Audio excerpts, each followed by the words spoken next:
복 있는 사람은 악인들의 꾀를 따르지 아니하며 죄인들의 길에 서지 아니하며 오만한 자들의 자리에 앉지 아니하고 오직 여호와의 율법을 즐거워하여 그의 율법을 주야로 묵상하는도다. 그는 시냇가에 심은 나무가 철을 따라 열매를 맺으며 그 잎사귀가 마르지 아니함 같으니 그가 하는 모든 일이 다 형통하리로다. 악인들은 그렇지 아니하며 오직 바람에 나는 겨와 같도다. 그러므로 악인들은 심판을 견디지 못하며 죄인들이 의인들의 모임에 들지 못하리로다. 무릇 의인들의 길은 여호와께서 인정하시나 악인들의 길은 망하리로다. 하나님의 말씀입니다. 하나님께 감사합니다.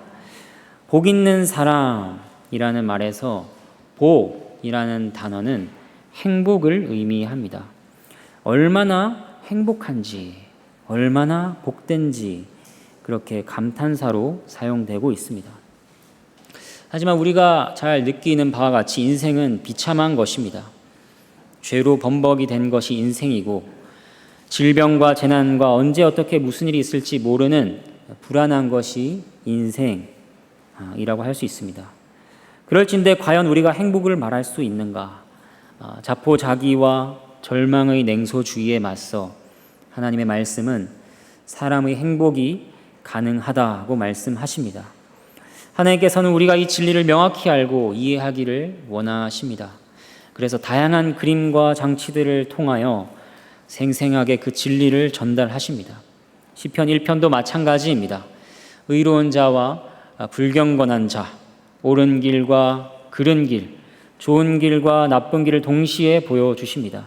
그 대비를 통해 진리를 더욱 선명하게 깨닫도록 인도하십니다. 먼저 1절은 행복한 사람이 피하는 바들을 보여줍니다. 악인의 꾀를 따르지 아니하며, 이것은 생각의 영역입니다. 복된 사람은 세상의 가치관과 사고방식을 따르지 않습니다. 죄인의 길에 서지 아니하며, 길은 삶의 방향이죠.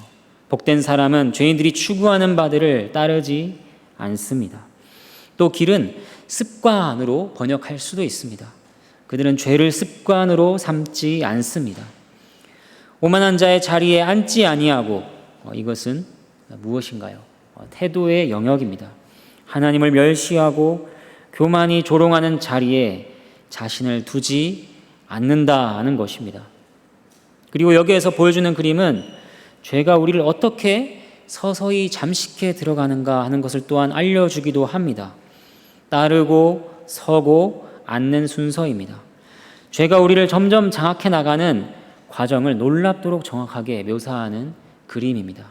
처음에 죄의 유혹을 따라갑니다. 나는 괜찮아, 나는 걷고 있잖아, 여전히 움직이고 있어 라고 스스로를 합리화하며 죄와 동행합니다.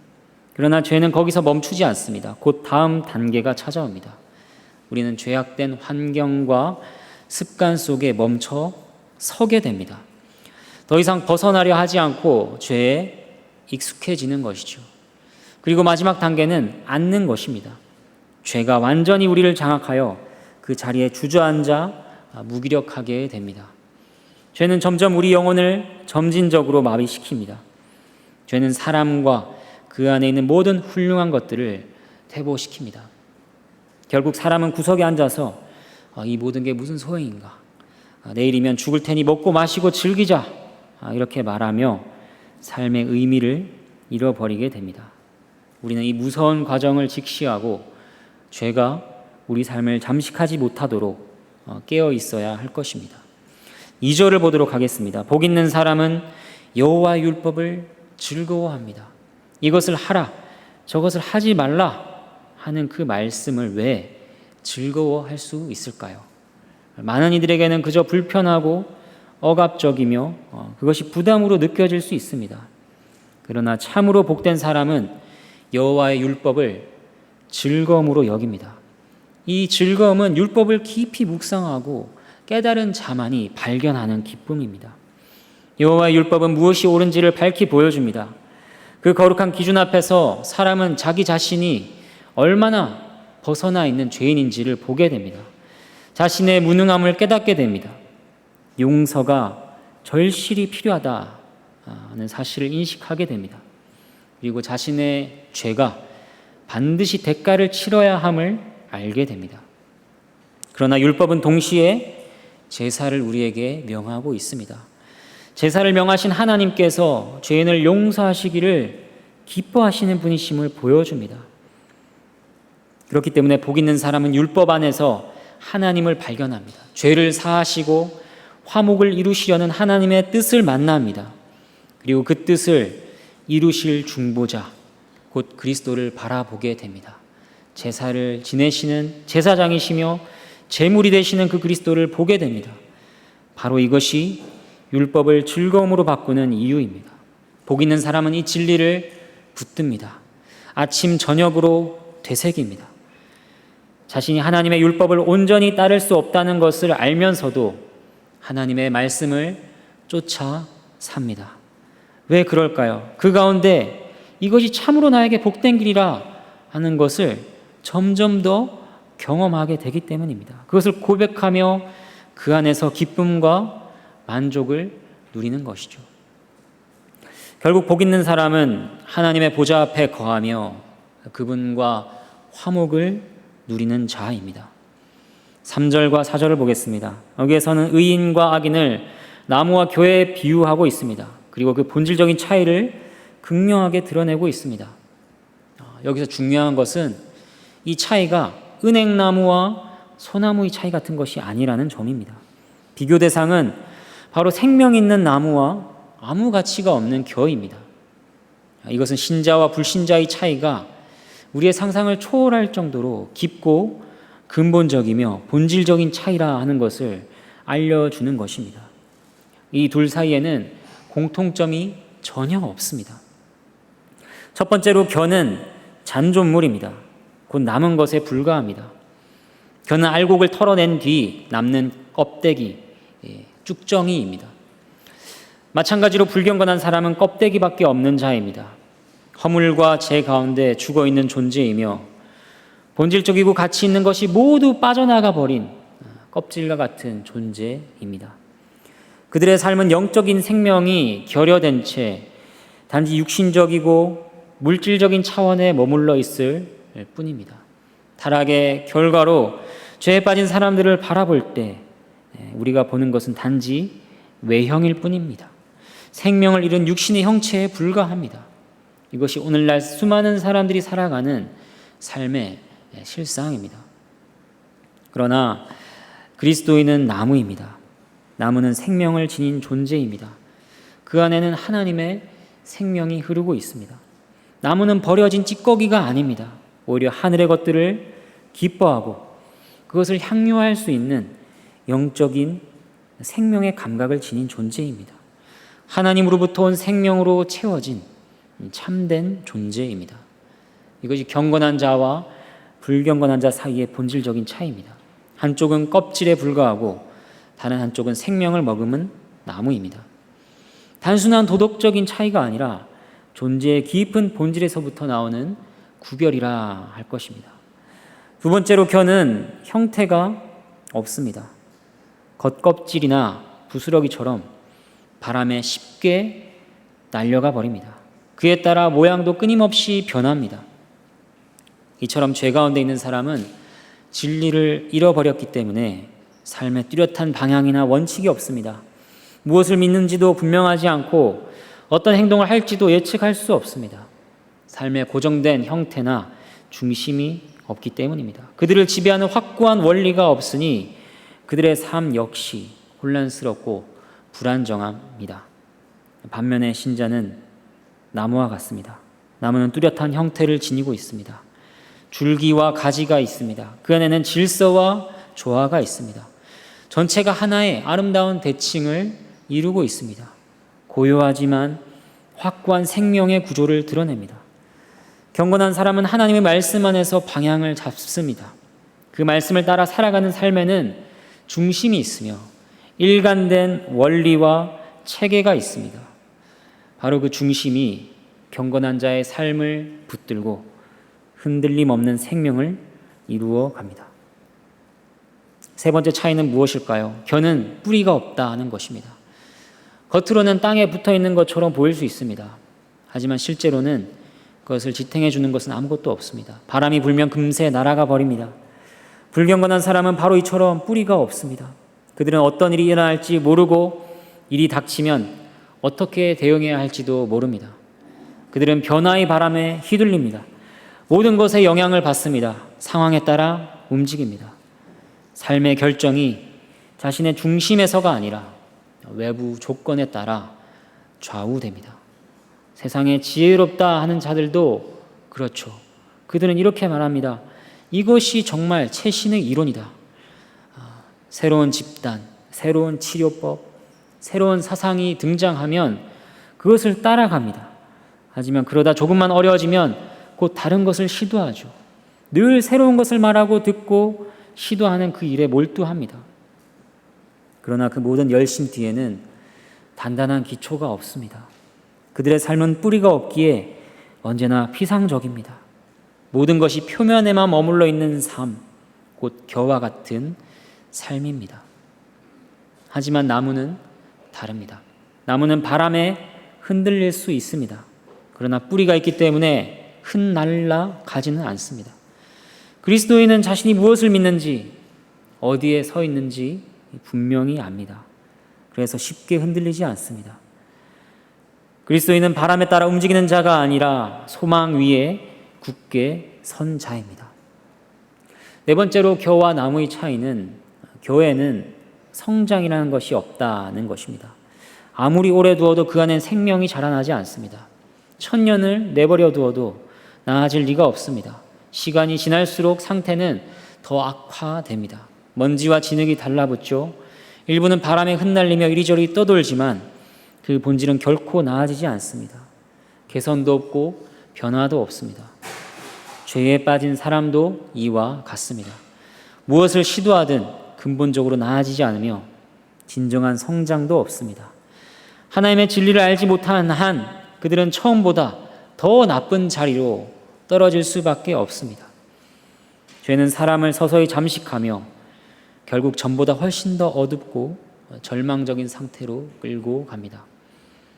하지만 나무에는 성장의 가능성이 있습니다. 이것이 그리스도인의 삶에서 영광스러운 특징 중에 하나입니다. 그리스도인은 살아있는 존재입니다.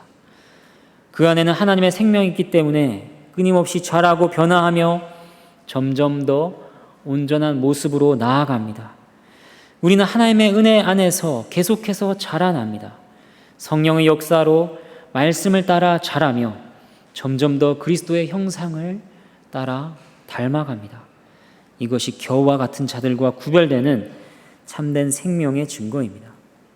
다섯째, 교회에서는 어떠한 열매도 나지 않습니다. 그것은 본질적으로 쓸모없는 존재입니다. 교는 누구에게도 만족을 줄 수 없습니다. 아무리 붙잡아도 실체가 없습니다. 아무리 모아도 가치가 없습니다.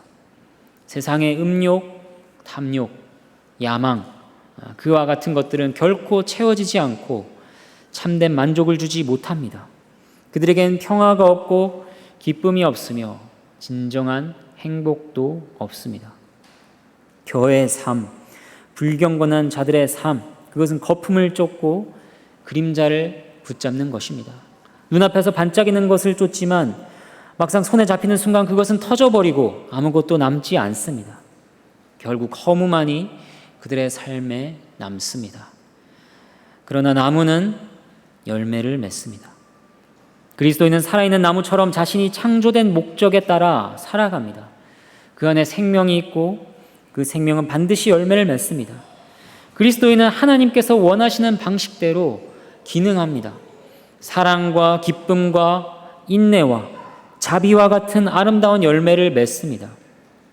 이것이 겨와 나무의 결정적인 차이며 참된 생명의 증거입니다. 겨와 나무의 차이를 살펴보았습니다. 그렇다면 이제 우리의 질문은 이것이죠. 어떻게 하면 그 복된 자, 나무와 같은 자가 될 수 있는가? 그에 대한 답은 3절 시냇가에 심은 나무라 하는 표현에서 찾을 수 있습니다.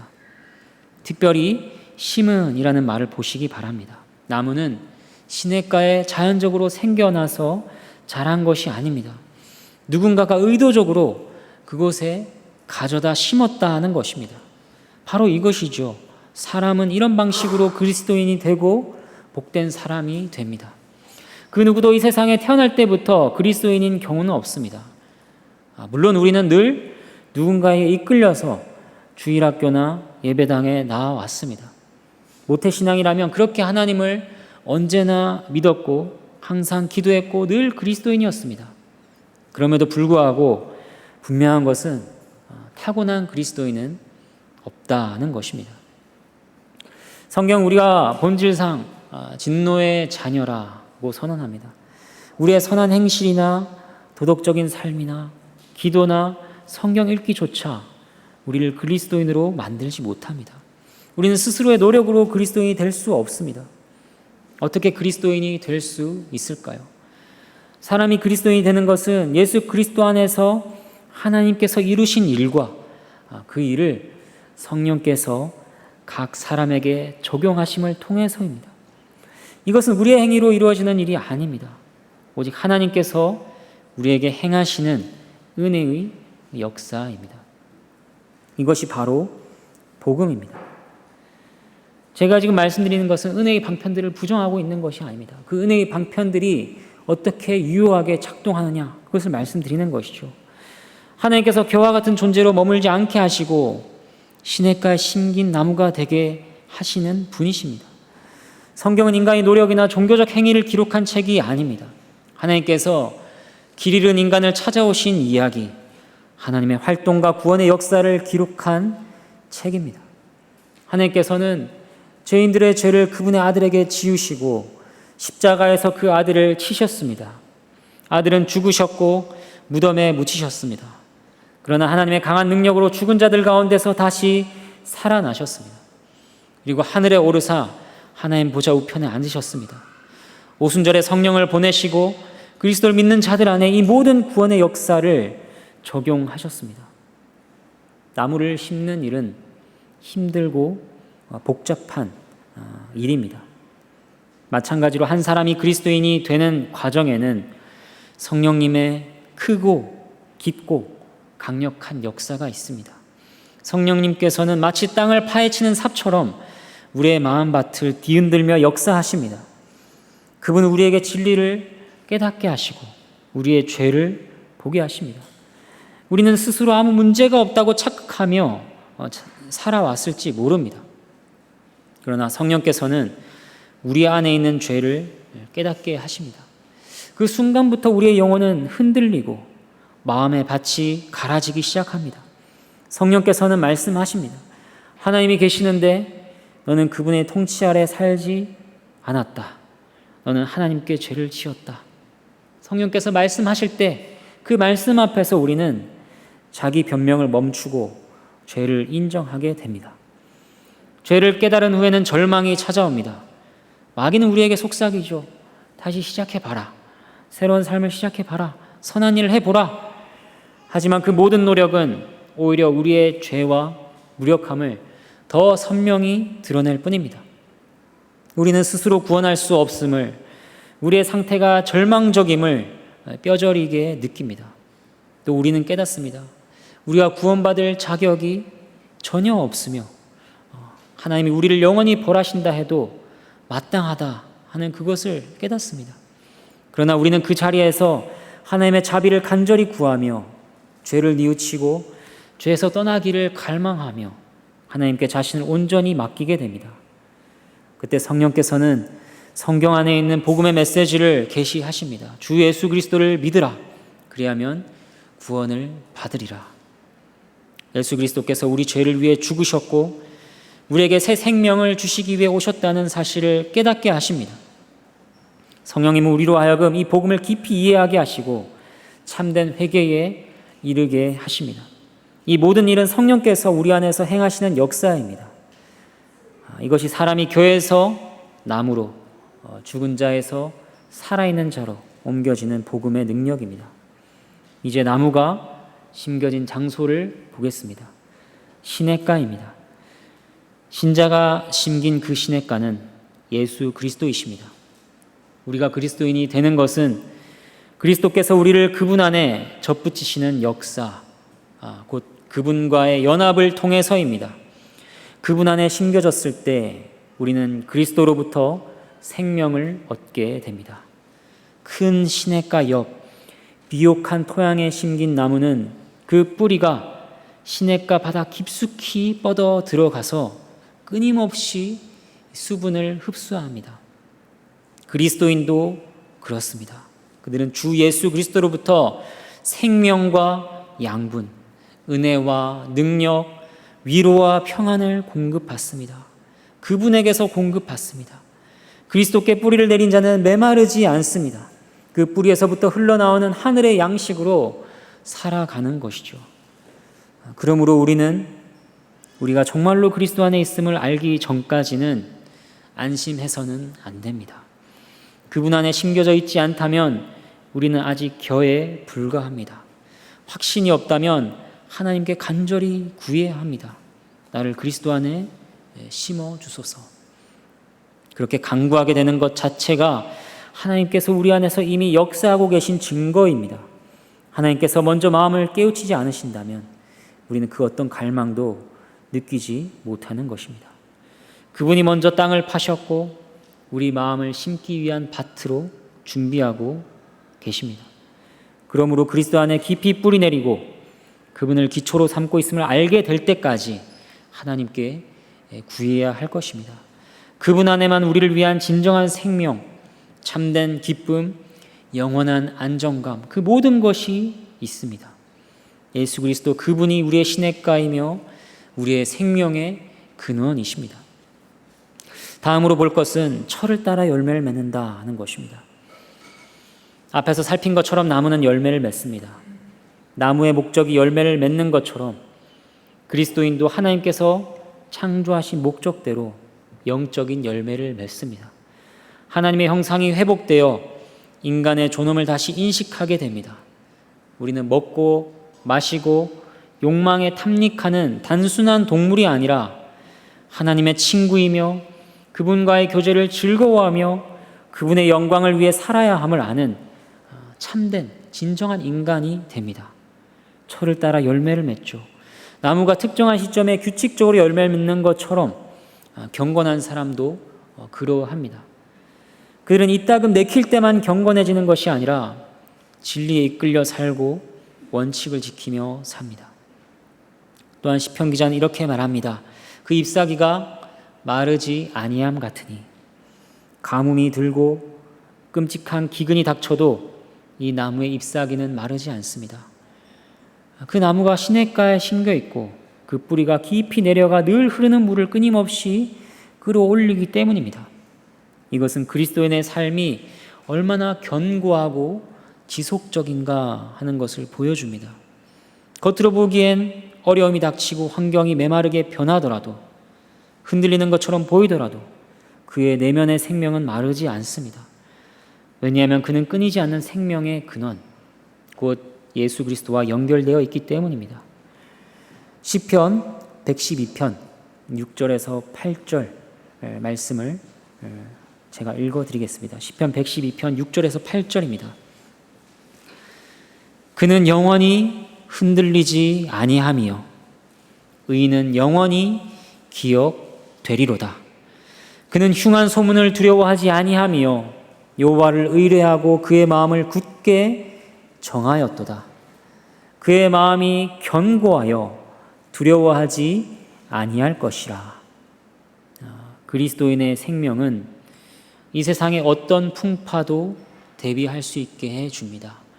사춘기의 혼란, 중년의 공허함, 갱년기의 변화, 노년의 쇠약, 질병, 세상에서의 실패, 고통, 관계의 어려움, 사랑하는 사람들의 죽음, 상실, 그리고 우리 자신의 죽음조차도 대비하게 합니다. 이 생명은 결코 마르지 않습니다. 왜냐하면 그것은 그리스도 안에 심긴 생명이며 그 어떤 것도 이 생명을 빼앗을 수 없기 때문입니다. 이제 마지막 5절과 6절을 보겠습니다. 여기에는 악인들과 의인들의 길이 궁극적으로 어디에 이르는지를 보여주는 결론이 담겨 있습니다. 우리는 종종 현재만을 위해 사는 경향이 있습니다. 눈앞의 이익만을 추구하고 지금 당장의 쾌락과 성공에 집중합니다.